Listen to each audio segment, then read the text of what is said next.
It was an ordinary Tuesday morning when Officer Daniel Harris received a call that would change everything he thought he knew about the world. The dispatcher's voice crackled through the radio, a hint of urgency in her tone. "Unit 27, we've got a weird one here. A cat. Requesting police assistance." Daniel furrowed his brow, glancing at his partner, Officer Emily Carter, who was just as confused. Cats don't call for help, let alone guide police officers to a crime scene. "Copy that. Any more details?" Daniel responded, still skeptical. "Just that the cat's sitting at the front door of an abandoned house on Birch Street, acting like it's waiting for someone. And there's something strange about it, the way it's staring at the officers." Emily's face twisted in confusion. "A cat? Staring at officers?" "Yeah, it's almost like it's trying to lead them somewhere," the dispatcher added, her voice trailing off.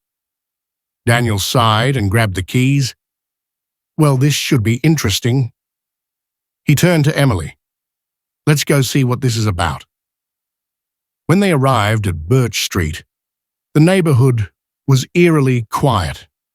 The houses, mostly abandoned for years, looked like they had been forgotten by time. Nature had taken over. Ivy climbed up the walls. Windows were shattered, and broken fences leaned dangerously to one side. The air felt thick, almost suffocating.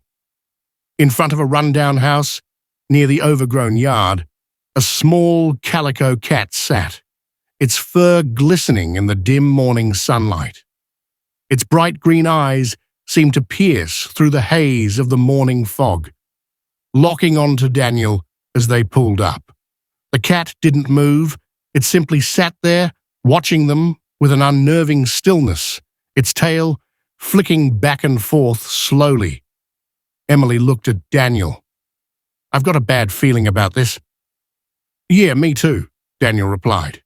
He wasn't sure what he expected, but a cat sitting like that wasn't exactly the call they'd usually get. Still, they weren't about to ignore it. They got out of the squad car, and as soon as they did, the cat stood up and started walking towards the porch of the house, pausing just for a moment to glance back at them. Its eyes met theirs once more, almost like it was ensuring they were following. Daniel exchanged a quick look with Emily, and without saying a word, they followed the cat up the creaky steps to the front door. As they approached, the cat paused at the door, looking back at them as if urging them to act. "What the hell is going on here?" Emily whispered, stepping forward. Her instincts were screaming that something wasn't right. The door, though old and rotting, opened slightly on its own as they neared. The cat walked into the dark hallway of the house, its body moving in an almost calculated manner. It wasn't like any stray animal they had ever encountered. It seemed far too purposeful, far too aware. "Stay alert," Daniel muttered, reaching for his flashlight. As they entered the house, the air was thick with dust, and the smell of mildew hit them immediately.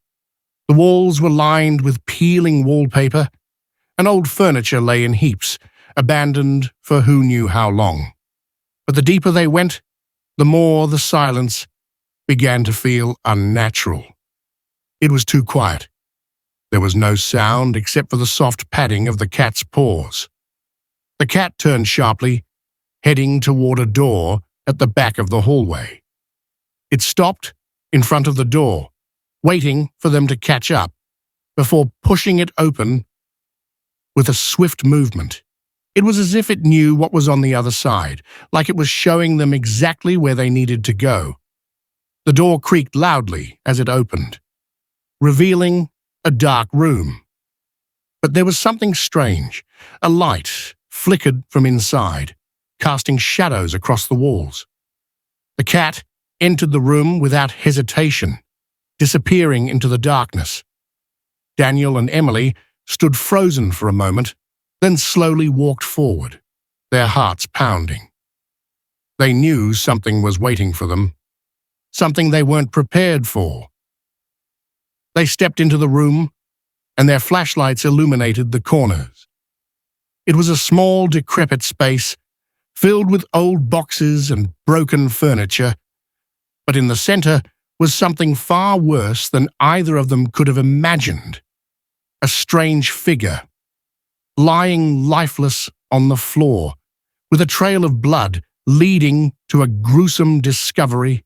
Daniel's flashlight flickered in the thick, stale air of the room as he slowly moved toward the dark figure, lying on the floor.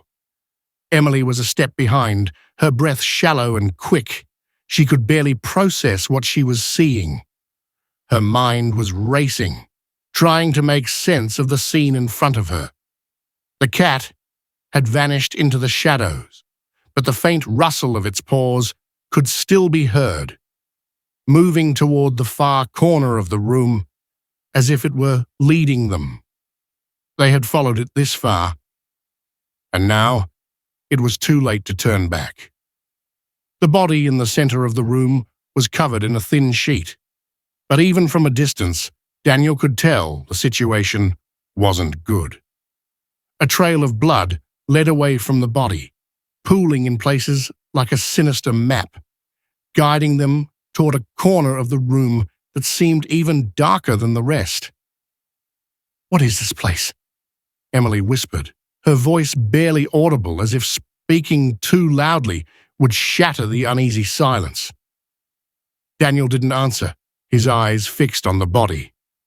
He could see that the figure had been severely wounded, blood staining the floor in patches, as though someone had tried to drag it across the room.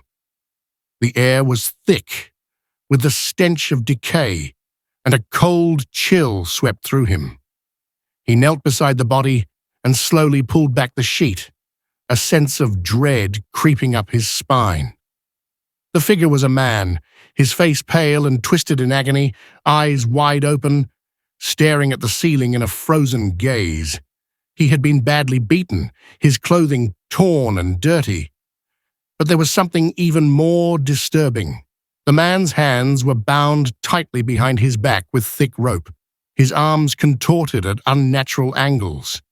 It looked as if he had struggled before meeting a grim fate. Emily stepped forward, her eyes scanning the room, her flashlight moving over the clutter. The walls were covered in old faded photographs, none of them making any sense. Strange, unsettling images seemed to stare back at her: families, abandoned homes, objects scattered in eerie arrangement. "Who would do something like this?" she murmured, barely able to comprehend the brutality of it all. But then something made her stop. At the far side of the room, a small, nearly hidden door had been cracked open just enough for the cat to slip inside. The same cat that had guided them here. Daniel turned to Emily, his voice strained. "We need to check that room." As they approached, the cat, still in the shadows, gave them a slow glance over its shoulder, almost as though it was waiting for them. Its green eyes glinted in the dark, watching them with an unnerving calmness. The door creaked as Daniel pushed it open. It was a narrow staircase leading down into the basement, the steps dark and covered with dirt. The temperature in the house seemed to drop further as they stepped forward. It was colder here, unnaturally so. "What do you think we're walking into?" Emily asked, her voice tight with anxiety. "I don't know," Daniel said, a lump in his throat. "But I have a feeling it's worse than anything we've seen so far." The cat padded quietly behind them, leading them down the stairs. The air smelled musty, old, and stagnant. They reached the bottom, and a dim light flickered on. It was a small, cramped basement with old furniture piled in corners and dusty boxes stacked along the walls. And there, in the middle of the room, was something that sent chills down their spines. A table covered with old tools, bottles and jars. But most disturbing of all were the photographs pinned to the wall. Photos of the man on the floor above, each one showing him in different states of distress. The same man, bound and struggling.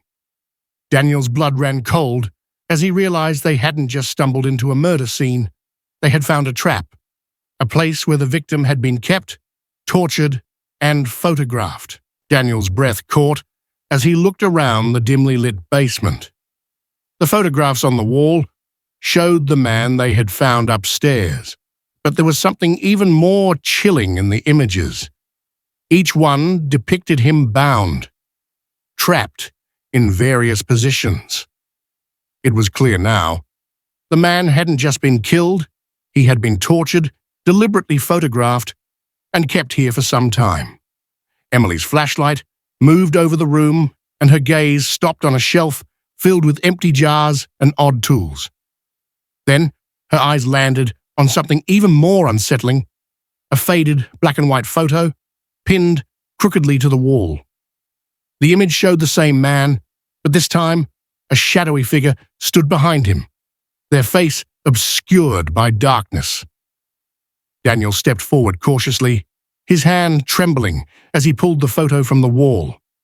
It had been taken not long ago, and the unmistakable fear in the man's eyes sent a shiver down his spine. Whoever had done this was still out there. The cat, silent until now, padded toward the back of the room. It stopped before a large, rusted metal door and turned to look back at Daniel, as if urging him forward.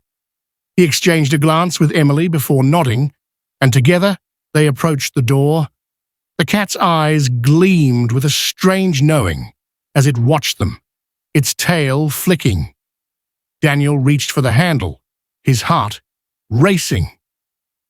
As the door creaked open, the room beyond revealed something even darker than they had imagined, hidden secrets and a revelation that would change everything. The cat had led them here not just to find a victim, but to expose a far greater evil. But who was the shadow in the photographs? And why had the cat chosen them?